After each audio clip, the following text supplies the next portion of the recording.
Assalamualaikum warahmatullahi wabarakatuh. Salam sejahtera untuk kita semua dimanapun berada. Semoga selalu diberikan kesehatan, panjang umur, serta kemurahan rezeki. Teman-teman, sahabat tani, pada kesempatan kali ini saya berada di persawahan. Hari ini saya akan melakukan pemupukan terhadap tanaman padi. Sekaligus ini nanti juga akan saya lakukan pengendalian hama terhadap tanaman padinya dengan menggunakan BVR atau pestisida biologi, pestisida organik, dan akan saya gabungkan dengan menggunakan POC Nasa dan hormonik. Dan ini juga merupakan salah satu jawaban dari seringnya pertanyaan teman-teman yang ada di kolom komentar, apakah bisa POC Nasa dan hormonik ini digabungkan menjadi satu dengan pestisida, baik itu pestisida organik maupun pestisida kimia. Untuk penggabungan POC Nasa dan hormonik dengan pestisida kimia, nanti teman-teman bisa cek di dalam video saya yang ini. Di sini saya jelaskan tentang cara pengaplikasian POC Nasa dan hormonik dengan pestisida kimia. Sedangkan hari ini saya akan mempraktekkan tentang penggunaan POC Nasa dan hormonik dengan pestisida biologi atau pestisida yang organik. Sebelum kita melakukan pengaplikasian, ya, saya akan coba untuk menjawab dari pertanyaan teman-teman yang sangat sering sekali dipertanyakan di dalam kolom komentar. Apakah bisa pupuk organik Nasa, baik itu Super Nasa, POC Nasa, hormonik, Green Star, Bintang Tani, dan yang lain-lainnya untuk tanaman jenis A, B, C, dan D, atau tanaman jenis ini, itu, dan yang lainnya. Di belakang saya ini juga ada tanaman kedelai seperti ini. Dan ini juga menggunakan pupuk organik Nasa, menggunakan POC Nasa untuk penyemprotan atau pemupukan terhadap tanaman kedelai ini. Dan hasilnya seperti ini. Jadi pupuk organik Nasa, teman-teman, itu bisa kita gunakan untuk semua jenis tanaman, baik itu tanaman pangan, tanaman hortikultura, tanaman perkebunan, tanaman hias, tanaman kehutanan, dan yang lainnya. Jadi tidak memilah atau memilih pupuk organik Nasa ini harus digunakan untuk tanaman jenis tertentu. Jadi mutlak untuk semua jenis tanaman bisa digunakan. Kemudian dari seringnya yang dipertanyakan lagi oleh teman-teman yang ada di kolom komentar, yaitu apakah bisa ketika menggunakan POC Nasa dan hormonik itu dikasih perekat di saat penyemprotan. Jadi ini nanti saya juga akan menggunakan perekat karena kebetulan di sini musim hujan. Jadi kalau tidak ada perekat, mungkin nanti kalau ada hujan sewaktu-waktu, dikhawatirkan kalau bekas penyemprotan kita itu sebelum terserap oleh stomata daun atau mulut daun itu sudah hanyut terkena air hujan. Jadi sangat bagus apabila penyemprotan kita itu ada perekat. Kemudian yang sering dipertanyakan lagi oleh teman-teman adalah apakah setelah penyemprotan POC Nasa dan hormonik turun hujan itu nanti akan hanyut, semprotan kita akan hanyut? Tergantung teman-teman ya. Ketika kita menyemprot dibarengi dengan hujan, ya otomatis semprotan kita sebelum terserap oleh stomata daun itu akan hanyut terbawa air hujan.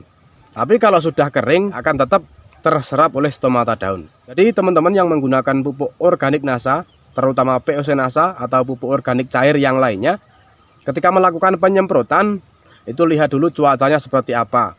Yang penting di saat hujan bekas semprotan kita itu sudah kering, maka akan tetap terserap oleh daun tanaman. Tapi kalau masih basah terus terkena hujan, tersiram hujan, maka semprotan kita itu akan hanyut terbawa hujan. Dan kali ini saya akan menggunakan POC Nasa dan hormonik terhadap tanaman padi karena di sini musim hujan dan saya menggunakan pupuk yang kandungan N-nya atau nitrogennya itu agak rendah. Karena nitrogen alami yang turun dari langit berupa air hujan itu sudah mencukupi untuk kebutuhan tanamannya. Jadi teman-teman yang ingin melakukan pemupukan terhadap tanaman apa saja ketika musim hujan, gunakanlah pupuk yang kandungan N-nya rendah atau nitrogennya rendah. Atau kalau teman-teman menggunakan pupuk kimia, gunakanlah pupuk seperti ZA. Karena pupuk ZA itu kandungan N-nya atau nitrogennya itu rendah. Dan kali ini saya akan menggunakan pupuk yang organik, yaitu pupuk organik Nasa, POC Nasa, untuk pemupukan tanaman padi yang ada di sini. Sekaligus pengendalian hama dengan menggunakan BVR. BVR ini nanti akan berfungsi untuk melindungi tanaman daripada hama wereng, walang sangit, dan yang lain-lainnya. Oke teman-teman, jadi saya menggunakan tangki semprot yang berukuran 15 liter.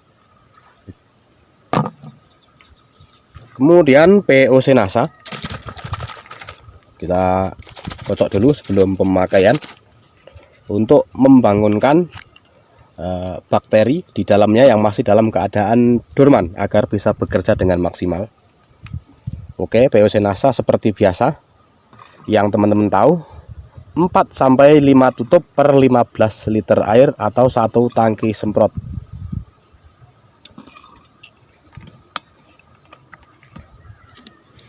Kemudian harmonik juga akan kita kocok dulu seperti ini. Harmonik ini kita menggunakan cukup dengan 1 tutup botol saja. Nah, seperti ini.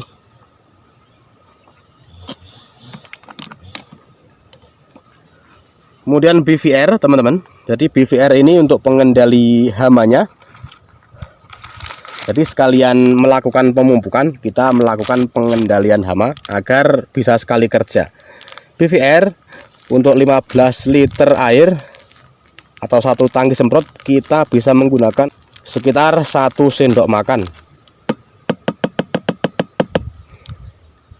Kemudian aero teman-teman. Jadi aero ini produk dari NASA juga. Ini sebagai perekat juga perata ini dan juga pembasah. Jadi ini akan meratakan daripada semprotan kita yang terkadang kurang rata terhadap daun tanaman. Kebetulan saya masih ada aero, masih punya aero. Karena aero ini di NASA sekarang susah untuk ditemukan atau sulit dicari. Jadi teman-teman bisa menggunakan perekat merek yang lainnya. Dari luar NASA juga bisa kita pakai. Untuk aero ini kita bisa menggunakan setengah tutup botol saja. Nah, seperti ini per 15 liter air kita membutuhkan setengah tutup botol. Kita masukkan dan kita tinggal menuhin airnya. Jadi untuk kesimpulannya, penggunaan POC NASA dan harmonik ini juga bisa kita aplikasikan dengan pestisida dan juga perekat.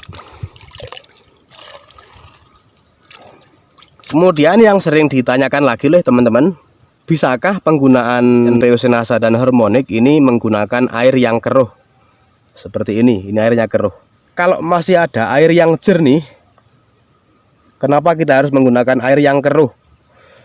Ya, kalaupun memang tidak ada sama sekali air yang jernih, artinya terpaksa kita menggunakan air yang keruh. Yang penting endapan yang ada di dalam air tersebut itu tidak ikut masuk ke dalam tangki teman-teman ya. Karena kalau nanti sampai masuk ke dalam tangki itu nanti bisa menyumbat sprayer yang kita gunakan. Baik teman-teman, kita langsung semprotkan. Kemudian yang sering dipertanyakan lagi, ini adalah waktu penyemprotan itu yang bagus itu pagi hari, sore hari, atau malam hari. Kalau saya merekomendasikan untuk penyemprotan menggunakan pupuk cair, semprotkanlah di pagi hari atau sore hari.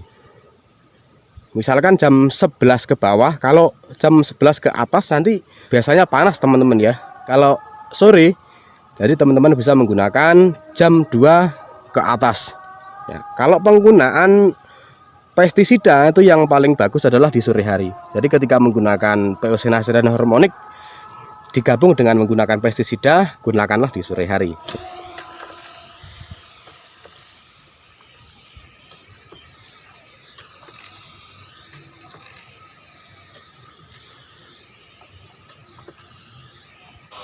Ya teman-teman, jadi terjawab sudah dari seringnya pertanyaan yang teman-teman tanyakan di kolom komentar seputar yang saya bahas tadi. Dan untuk mengakhiri video ini silahkan teman-teman tonton juga video yang saya rekomendasikan ini. Mudah-mudahan bermanfaat, dan apabila bermanfaat jangan lupa di share agar kalian juga tahu dengan apa yang kita ketahui.